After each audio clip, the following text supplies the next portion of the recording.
Միջազգային ուշադրությունը նորից շրջվեց Մերձավոր Արևելք։ Իրան-Իսրայել հարաբերությունները նախկինում էլ բազմիցս լարվել են, բայց այս անգամ իրավիճակը դուրս եկավ երկկողմ սահմաններից։ Միացյալ Նահանգները, որը երկար տարիներ մշակում և կիրառում է Միջին Արևելքում իր անվտանգության ու դաշնակիցների պաշտպանական քաղաքականությունը, այս անգամ դարձավ բացահայտ թիմի մի մաս Իսրայելի հետ միասին։ Իրանի իսլամական հեղափոխության պահպանների կորպուսը հայտարարեց, որ Թեհրանի համար այլևս կարմիր գծեր չկան։ Դա դարձավ մի հայտարարություն, որը փոխեց հակամարտության տրամաբանությունը։ Սահմանափակ պատասխանողի կարգավիճակից տեղափոխվելով ողջ ռազմավարությունը ամբողջությամբ վերանայելու բեկմանը։ Իրան-Իսրայել հակամարտությունը ունի մի շարք խառը, բայց կարևոր պատմական փուլեր։ Սկսված 1979-ի Իրանի հեղափոխությունից հետո Թեհրանն ու Իսրայելը դարձան ավելի շատ ոչ թե մրցակիցներ, այլ ռազմավարական հակառակորդներ, տարբեր տեսլականներով և հետապնդվող նպատակներով։ Իրանյան միջուկային ծրագիրը դարձավ Մերձավոր Արևելքում լարվածության կենտրոն, ինչպես տարածաշրջանի, այնպես էլ միջազգային մեծ տերությունների ուշադրության կենտրոնում։ Իսկ Վաշինգտոնը տարիներ շարունակ աջակցել է Իսրայելին և միաժամանակ փորձել զսպել Իրանի ազդեցությունը տարածաշրջանում, սահմանափակելով նրա միջուկային ու հրթիռային հնարավորությունները։ Իրանական պաշտոնյաները հրապարակեցին, որ իրենց կարմիր գծերը այլևս չկան, խոսելով այն մասին, որ իրենց ռազմաքաղաքական հաշվարկները փոխվել են։ Իրանը արձակեց բալիստիկ հրթիռներ, ըստ պաշտոնական հաղորդումների, պատասխանելով նախորդ մեկուսացված ռազմական գործողություններին։ Այս հրթիռները,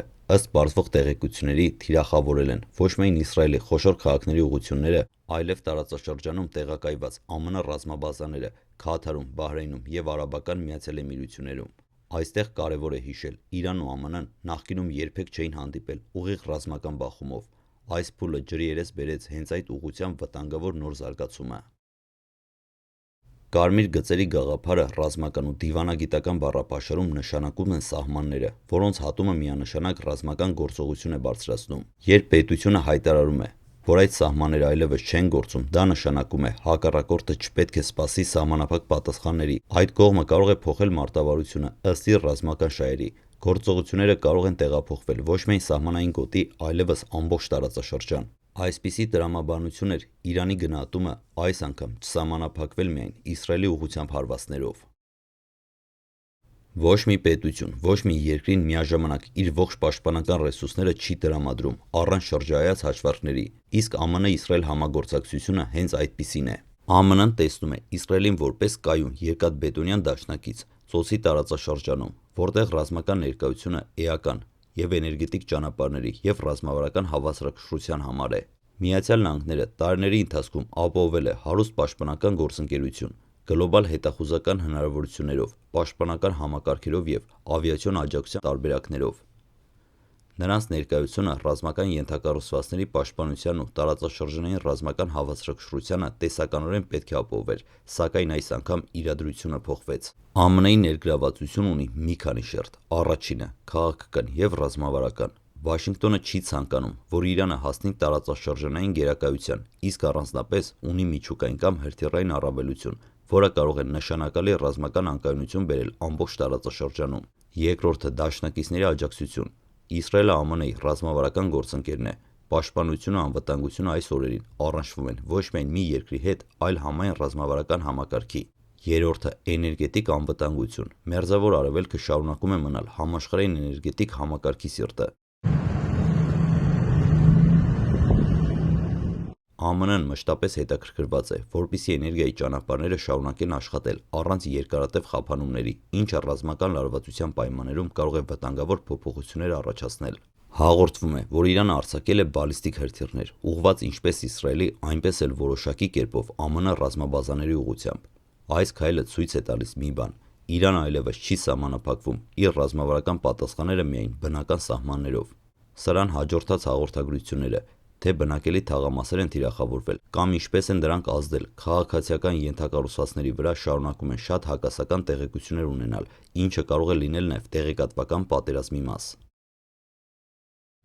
Իրանի ղեկավարությունը այս քայլերով փորձում է միաժամանակ 3 բան ապահովել։ Առաջինը՝ ցույց տալ, որ Իրանը հետ չի նահանջելու։ Երկրորդը՝ համախմբել ներքին հանրությանը արտաքին վտանգի դեմ։ Երրորդը՝ ձևավորել միջազգային հարթակում վերահսկվող, բայց դաժան ռազմավարական հաշվարկ։ Արտաքին ճնշման ներքո քաղաքականության փոփոխությունները երբեմն նաև նպատակ ունեն ամրապնդել ներքին համախմբումը։ Իսրայելը հայտարարել է, որ իրականացնում է լայնածավալ ավիաարվածներ Իրանի արևմտյան շրջաներում, նպատակ ունենալով թուլացնել կորպուսի եւ այլ զինված մարտական խմբավորումների հնարավորությունները։ Այս փուլում տվյալ գործողությունները ներկայացվում են որպես պաշտպանական քայլեր, սակայն դրանք արագացրեցին հակամարտությունը, տեղափոխելով այն բացարձակորեն ռազմական դաշտ։ Երբ բազմաթիվ երկրներ սկսեցին փակել օդային տարածքները, դա դարձավ առաջին խորը տեսանելի ազդանշանը, որ այս իրավիճակը այլևս չի սահմանափակվում միայն սահմանափակ ռազմական բախումներով, քանի որ ավիացիան ենթադրում է ոչ միայն բեռնափոխադրումներ, վառելիքի, ապրանքների, այլև միջազգային ուղևորափոխադրումներ։ Այդ օդային փակումը ազդեց որոշակի կերպով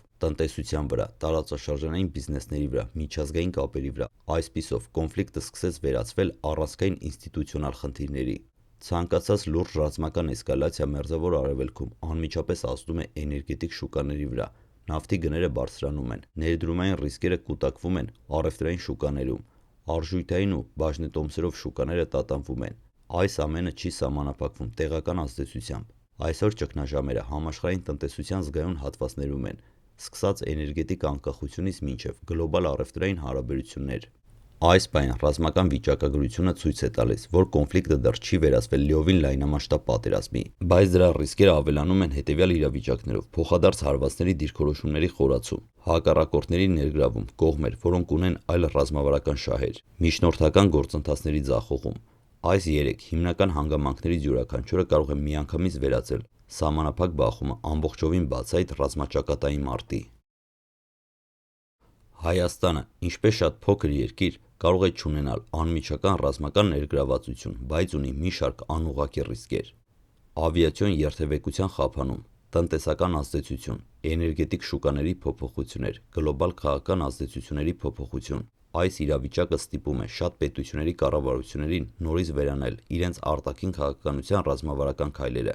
Միջազգային դիտորդների համար Մերձավոր Արևելքը շարունակում է մնալ անկանխատեսելիության կենտրոն։ Այս պայն Իսրայելի եւ Իրանի միջև ստեղծված լարվածությունը, ԱՄՆ-Իսրայել համատեղ ռազմավարական քայլերը, ինչպես նաեւ Իրանի կոշտ արձագանքը հիշեցնում են այն, որ տարածաշրջանը կրկին կանգնած է պատմական ճակատագրական փուլում։ Այս իրավիճակը ոչ միայն ռազմական խնդիր է, այլև ամբողջական միջազգային համակարգի, դիվանագիտական հարաբերությունների եւ աշխարհական հավասարակշռության փորձություն։ Մեկ երկրի կամ մեկ ուժի անզգույշ կամ ռիսկային քայլերը կարող են անմիջապես տարածվել տարածաշրջանի սահմաններից դուրս, ազդելով տարածաշրջանային երկրների վրա, միջուկային ծրագրերի հաշվարկների վրա, էներգետիկ շուկաների վրա եւ իհարկե գլոբալ քաղաքական գործընթացների վրա։ Իրանը հայտարարում է, որ իր համար այլևս գոյություն չունեն սահմանափակումներ։ Սա նշանակում է, որ ցանկացած առաջիկա գործողություն չի սահմանափակվի մի քանի ուղղություններով կամ սահմանափակ ռազմական պատասխաններով։ Իրանի կողմից ցուցադրվող ռազմական մոբիլիզացիան, հերթեռային համակարգերի ակտիվացումը եւ ավիացիոն թիրախների պատրաստվածությունը ցույց են տալիս,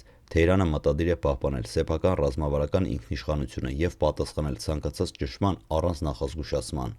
Մյուս կողմից Իսրայելը շարունակում է իր պաշտպանական եւ հակաարվածային գործողությունները աջակցությամբ ԱՄՆ-ի, որի ռազմավարական ներգրավվածությունը նոր մակարդակի վրա է։ Միացյալ Նահանգները, որպես տարածաշրջանի ամենազդեցիկ ռազմական ուժ, մշտապես փորձում է պահպանել սեփական դաշնակիցների անվտանգությունը եւ զսպել Իրանի ազդեցությունը, կանխելու լայնածավալ պատերազմական էսկալացիան, սակայն նույնիսկ այս լայնամասշտաբ միջոցառումները չեն կարող ամբողջովին կանխարգելել անկանխատեսելի զարգացումները, քանի որ տարածաշրջանը բաղկացած է շատ խճճված քաղաքական, կրոնական, տնտեսական եւ ռազմական շերից։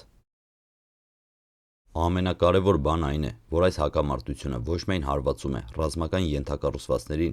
այլև քաղաքացիական կյանքի բոլոր շերտերին։ Այս իրադրությունը նաև տալիս է ակնառու դաս։ Միջազգային քաղաքականությունը, նույնիսկ երբ տեսնում ենք ուժերի դրսևորում, միշտ հենվում է հաշվարկների, դիվանագիտության եւ ռազմավարական հաշվարկների վրա։ Հայաստանն ու տարածաշրջանի մյուս փոքր երկրները անմիջապես ռազմական ազդեցություն չեն ունեն այս պահին, բայց ունեն զգալի տնտեսական, էներգետիկ եւ քաղաքական ռիսկեր։ Վերջապես, այս կոնֆլիկտը հիշեցնում է, որ Մերձավոր Արևելքը չի սահմանափակվում միայն մեկ երկրի կամ մեկ դաշինքի խնդիրներով։ Սա իրականությունը, որտեղ պատմական նախորդությունները ու ժամանակակից ռազմավարական հաշվարկները սերտաճում են, ստեղծելով լարվածություն, որի չափը դժվար է կանխատեսել։ Իրանի, Իսրայելի եւ ԱՄՆ-ի քայլերը ստեղծում են առաջիկա ամիսների համար անորոշ, բայց չափազանց վտանգավոր միջավայր, որտեղ ցանկացած նոր գործողություն կարող է դառնալ ճակատագրական։ Այս իրադարձությունները մեզ հիշեցնում են, որ Մերձավոր Արևելքը շարունակում է մնալ աշխարհի անվտանգության ամենահամակշիռ անկայուն։ Եվ ռազմականորեն կարևորագույն հանգույցներից մեկը, որտեղ ուժերի հաշվարկը, դիվանագիտական ճնշումը եւ տարածաշրջանային հավասարակշռությունը որոշում են ոչ միայն տարածաշրջանի,